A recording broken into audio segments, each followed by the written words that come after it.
আজিজ বেনজির জাতিসংঘ শান্তিরক্ষা বাহিনী নিয়ে মার্কিন স্টেট ডিপার্টমেন্টের বক্তব্য। হাসিনাকে মার্কিন যুক্তরাষ্ট্রের আলটিমেটাম, ৮ জুনের মধ্যে সাংবিধানিকভাবে পদত্যাগের নির্দেশ। গোপন তথ্য ফাঁস করল সেনাপ্রধান, গোপনে দেশ ছেড়ে পালাচ্ছে প্রধানমন্ত্রী। এ বিষয়ে থাকছে বিস্তারিত প্রতিবেদন। এতক্ষণ শুনছিলেন সংবাদ শিরোনাম, এখন থাকছে বিস্তারিত। যুক্তরাষ্ট্রের স্টেট ডিপার্টমেন্টের নিয়মিত ব্রিফিংয়ে উঠে আসে সাবেক সেনাপ্রধান জেনারেল অবসরপ্রাপ্ত আজিজ আহমেদ, পুলিশের সাবেক প্রধান বেনজির আহমেদ এবং জাতিসংঘ শান্তিরক্ষা মিশনে মানবাধিকার লঙ্ঘনকারী ব্যক্তিদের প্রেরণ করা নিয়ে দেশটির অবস্থান। এ বিষয়ে বিভিন্ন প্রশ্নের জবাব দেন ডিপার্টমেন্টের মুখপাত্র ম্যাথিউ মিলার। মিলারের কাছে সাংবাদিক মুশফিকুল ফজল আনসারির প্রথম প্রশ্নটি ছিল, জার্মান ভিত্তিক ডয়েচে ভেলে সহ অন্যান্য পত্রিকার যৌথ তদন্তে জানা গেছে বাংলাদেশের ডেথ স্কোয়াড র্যাপিড অ্যাকশন ব্যাটালিয়নের সাবেক এবং বর্তমান সদস্যরা নিয়মিতভাবে জাতিসংঘ শান্তিরক্ষী হিসেবে নিযুক্ত হন। মানবাধিকারের চরম লঙ্ঘনের জন্য তাদের বিরুদ্ধে মার্কিন নিষেধাজ্ঞা এসেছে। র্যাবের অফিসারদের যে জাতিসংঘ মিশনে মোতায়েন করা হচ্ছে তা নিয়ে আপনি কতটা উদ্বিগ্ন? যেখানে যুক্তরাষ্ট্র সেখানকার উল্লেখযোগ্য তহবিলের যোগানদাতা। যুক্তরাষ্ট্রের দেয়া প্রায় ২৭% তহবিলই দেশটির করদাতাদের অর্থ থেকে আসে।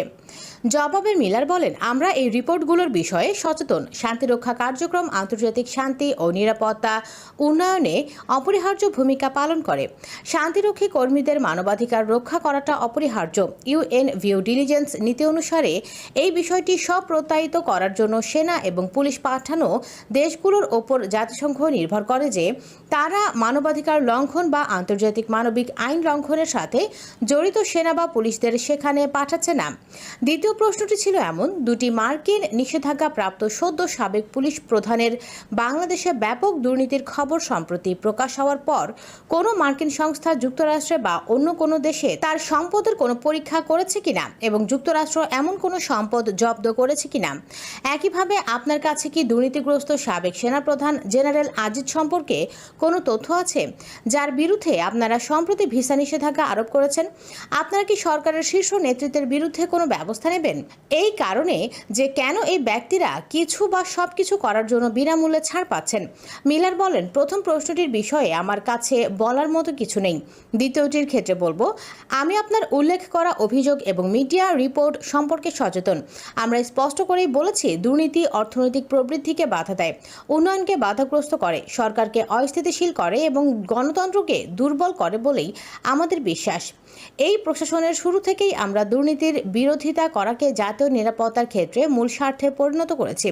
এই কৌশলটির জন্য আমাদের বিশদ বাস্তবায়ন পরিকল্পনা বেশ কয়েকটি ঊর্ধ্বতন স্তরে প্রকাশ করা হয়েছে। আমার কাছে নতুন করে বলার মতো কিছু নেই। আপনি জানেন যে আমরা কখনোই নিষেধাজ্ঞা বা অন্যান্য পদক্ষেপের বিষয়ে আগে থেকে কিছু বলি না। ডোনাল্ড লু যখন গত বছর বাংলাদেশ সফরে এসেছিলেন তখন এই সিনিয়র আমেরিকান রাষ্ট্রদূত নির্বাচনের আগে বাংলাদেশের মাটিতে গণতন্ত্রের প্রচারে সোচ্চার হন। সমালোচকরা প্রধানমন্ত্রী শেখ হাসিনা এবং তার দল আওয়ামী লীগকে সতর্ক করেছিলেন ওয়াশিংটন অবাধ ভোটে প্রতিবন্ধকতার অভিযোগে বাংলাদেশি কর্মকর্তাদের ভিসা নিষেধাজ্ঞার হুমকি দিয়েছিল। কিন্তু বিরোধীরা নির্বাচন বয়কট করে, প্রতিদ্বন্দ্বী নেতাকর্মীদের গ্রেপ্তার এবং ভোট কেন্দ্রে কারচুপির অভিযোগে কলঙ্কিত একটি ভোটের মাধ্যমে শেখ হাসিনা টানা চতুর্থ মেয়াদে প্রধানমন্ত্রীর কুর্সিতে বসে। মার্কিন যুক্তরাষ্ট্র এবং যুক্তরাজ্য উভয়ই এই নির্বাচনকে অবাধ ও সুষ্ঠু নয় বলে সমালোচনা করেছে।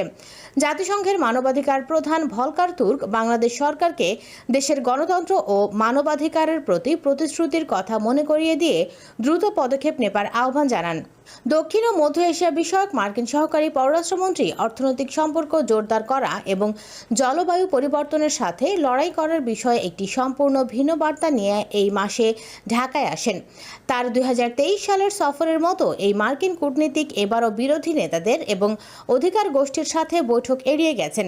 ওয়াশিংটন এমন একটি দেশে গণতন্ত্রের বিষয়ে তার অবস্থানের পরিবর্তন করেছে। সমালোচকদের মতে যে দেশ কিনা দ্রুত কর্তৃত্ববাদের দিকে এগিয়ে যাচ্ছে।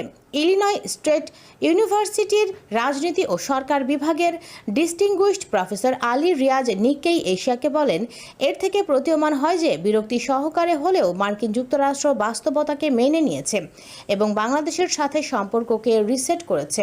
বাংলাদেশের পররাষ্ট্রমন্ত্রীর সঙ্গে বৈঠকের পর লু স্বীকার করেছেন যে নির্বাচন সম্পর্কে ওয়াশিংটনের পূর্ববর্তী সতর্কতা উত্তেজনা সৃষ্টি করেছে এবং দুদেশের সম্পর্ক এগিয়ে নিয়ে যাওয়ার ও আস্থা পুনর্গঠনের প্রয়োজনের দিকে ইঙ্গিত করেছে।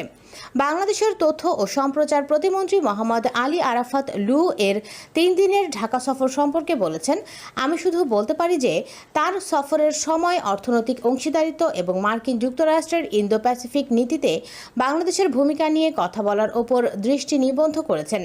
বিরোধী দল, গণতন্ত্র, মানবাধিকার, রাজনীতি বা নির্বাচন নিয়ে কোনো আলোচনা হয়নি। বাংলাদেশ মার্কিন যুক্তরাষ্ট্রে সবচেয়ে বড় পোশাক রপ্তানিকারকদের মধ্যে একটি দেশ। যখন ওয়াশিংটন চীনের ক্রমবর্ধমান আঞ্চলিক প্রভাবকে নিয়ন্ত্রণে রাখার জন্য একটি মূল্যবান মিত্র হিসেবে ভারত ও মিয়ানমারের পাশাপাশি 164 মিলিয়নের দেশটিকে গুরুত্ব সহকারে দেখছে। কুগেলম্যান বলেন, আহমেদের ওপর নিষেধাজ্ঞার বিষয়টি একটি অনুস্মারক যে মার্কিন যুক্তরাষ্ট্র বাংলাদেশে তার মূল্যবোধকে ক্ষুণ্ণ করেনি, তবে আমি মনে করি না দুদেশের সম্পর্কের ওপরের প্রভাব পড়বে। এটি একটি মোটামুটি হালকা শাস্তি, অর্থনৈতিক নিষেধাজ্ঞার চেয়ে অনেক হালকা, এবং এটি বর্তমান সরকারকে নয়, একজন অবসরপ্রাপ্ত সামরিক নেতাকে লক্ষ্য করে করা হয়েছে।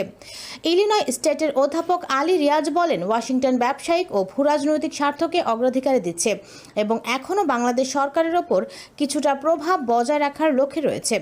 আপাত দৃষ্টিতে এই বিবেচনাগুলো মার্কিন যুক্তরাষ্ট্রকে অদূর ভবিষ্যতে সম্পর্কের ওপর কোনো রকম টানাপোড়েন এড়াতে সহায়তা করবে, কিন্তু গণতন্ত্র এবং মানবাধিকারের ইস্যুগুলোকে সমাধান না করে নরম ইস্যুতে এই ধরনের সম্পৃক্ততা বাংলাদেশ ও এই অঞ্চলে মার্কিন যুক্তরাষ্ট্রের গ্রহণযোগ্যতাকে আরও কমিয়ে দেবে। বাংলাদেশের অতীতের রাজনৈতিক অস্থিরতার পরেও বছরের পর বছর ধরে ওয়াশিংটন ঢাকার সাথে তার বার্তা আদান প্রদান বজায় রেখেছে। মার্কিন যুক্তরাষ্ট্র ভিত্তিক ভূরাজনৈতিক বিশ্লেষক শাফকাত রাবি মনে করেন, বাংলাদেশে গণতন্ত্রের প্রায় পতন সত্ত্বেও দেশটি অনেকাংশে স্থিতিশীল রয়েছে। সুতরাং আমেরিকার দৃষ্টিকোণ থেকে একটি বিশৃঙ্খল, সহিংস, অস্থিতিশীল বাংলাদেশের চেয়ে একটি কম অশান্ত বাংলাদেশ অনেক ভালো, এমনকি সেখানে রাজনৈতিক নিপীড়নের চওড়া স্রোত বিদ্যমান সত্ত্বেও। পুলিশের সাবেক মহাপরিদর্শক বেনজির আহমেদ ও তার স্ত্রী সন্তানদের নামে বিদেশে কোনো সম্পদ আছে কিনা সে খোঁজ শুরু করেছে দুর্নীতি দমন কমিশন। সংস্থাটির পক্ষ থেকে এ ব্যাপারে খোঁজ নিতে বাংলাদেশ ফিনান্সিয়াল ইন্টেলিজেন্স ইউনিটকে চিঠি দেওয়া হয়েছে। সূত্র জানিয়েছে, দেশের বিভিন্ন জেলায় বেনজির পরিবারের বিপুল সম্পদের তথ্য পাওয়ার পর তিনি বিদেশেও অর্থ পাচার করতে পারেন বলে সন্দেহ করছে দুদক। এ কারণে দুবাই, কানাডা, যুক্তরাষ্ট্র তার কোনো সম্পদ আছে কিনা, যদি থাকে সেসব তথ্যের নথিপত্র চেয়ে মিউচুয়াল লিগ্যাল অ্যাসিস্ট্যান্স রিকোয়েস্ট পাঠানোর অনুরোধ জানিয়ে বিএফআইইউকে চিঠি দিয়েছে দুদকের অনুসন্ধান টিম। বিএফআইইউ এর মাধ্যমে ওই সব